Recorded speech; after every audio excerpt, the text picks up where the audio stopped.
Hi friends, welcome back to సుప్సన్ kitchen. ఈరోజు బ్రేక్ఫాస్ట్లోకి నేను ఆపాలు వేసుకున్నానండి. చాలా బాగుంటాయి. నేను ఈ పిండిని ఎలా ప్రిపేర్ చేసుకుంటానో మీకు గనక కావాలంటే కామెంట్ బాక్స్లో తెలియజేయండి. ఫుల్ రెసిపీ వీడియో తీసి అప్లోడ్ చేస్తాను. ఇలా మనం ఆపాలు వేసుకొని పైన మూత పెట్టాలి. అంతేనండి. చాలా స్మూత్గా చాలా బాగా వచ్చాయి. మీకు గనక కావాలంటే కామెంట్ బాక్స్లో చెప్పండి. అలాగే లంచ్లోకి నేను జీరా రైస్ చేసుకున్నాను.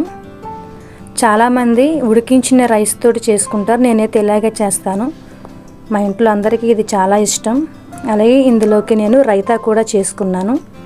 మీకు గనక ఈ రెసిపీ కావాలంటే కామెంట్ బాక్స్లో తెలియజేయండి.